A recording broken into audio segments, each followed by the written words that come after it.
Good morning. Today I would like to tell you about tax audit of auditing paper. First of all, I would like to give the definition of tax audit. Tax audit can be defined as an examination of financial record to assess correctness of calculation of taxable profit, to ensure compliance with provisions of the Income Tax Act, and also ensure fulfillment of condition for claiming deduction under the Income Tax Act.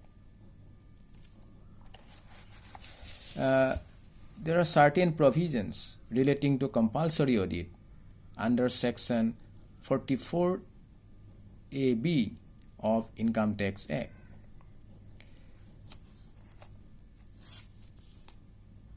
The tax audit is compulsory for a business if its total sales, turnover or gross receipt in a previous year exceed rupees 1 crore.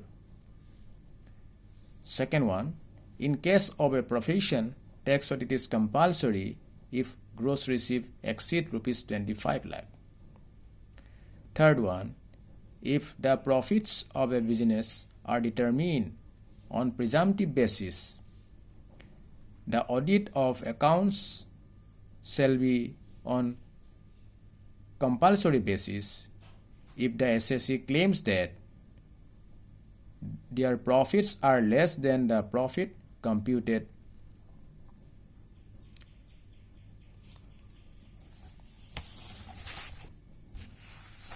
Now, I would like to tell you about filing of tax audit report along with the return of income. The assessee who is required to get his account audited under section 44AB must obtain a report of audit as required under this section before the specified date and must furnish it along with return of income to Income Tax Authority.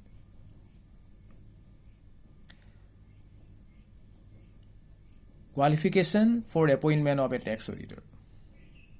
According to the provisions of section 44AB of Income Tax Act, the tax audit report should be given by an accountant. An accountant for the purposes of section 44AB will mean a chartered accountant within the meaning of the Chartered Accountant Act 1949 and includes a person who is eligible to be appointed as an auditor of a limited company. As per the provision to section 44AB, in case of assessee whose accounts are allowed to be audited under any other law by a person other than a chartered accountant, the tax audit may also be conducted by the statutory auditor, who may not be a chartered accountant.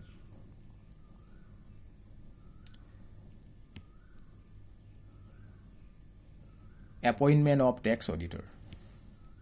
The tax auditor may be appointed by the management of an entity or any person duly authorized by it for making such an appointment. Similarly, a partner of a firm, a proprietor, or any other authorized person can appoint the tax auditor in case of partnership firm or proprietary concern. Ceiling on the number of audit. The following points should be noted with regard to ceiling on a number of audit. A chartered accountant cannot accept more than 30 tax audit, assignment in a financial year.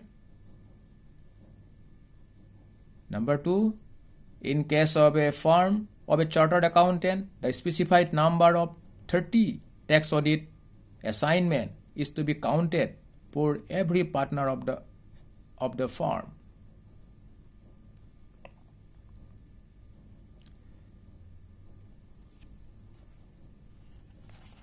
Next, I would like to tell you about the audit report to be submitted in the form.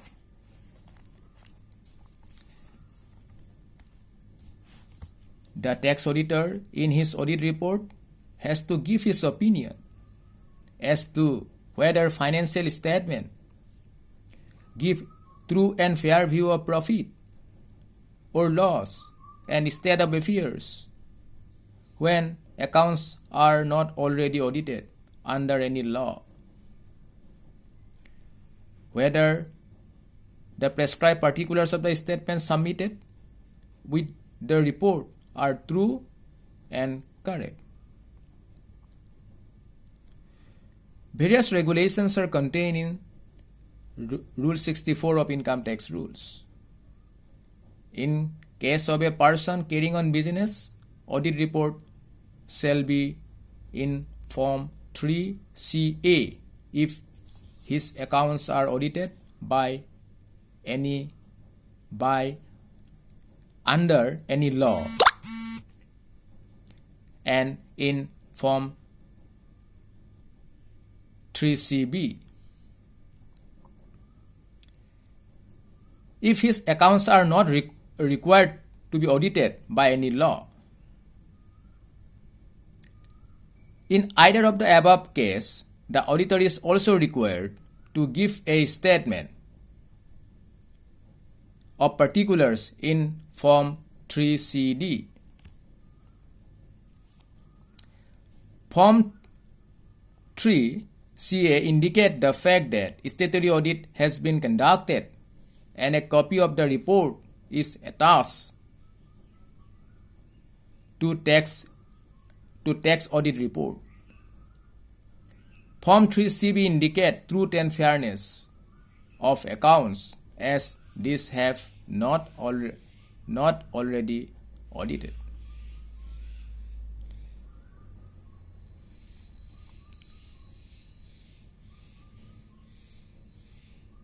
B. If the person carries on profession, Form 3CC shall be used for tax audit report and Form 3CE for statement of particulars.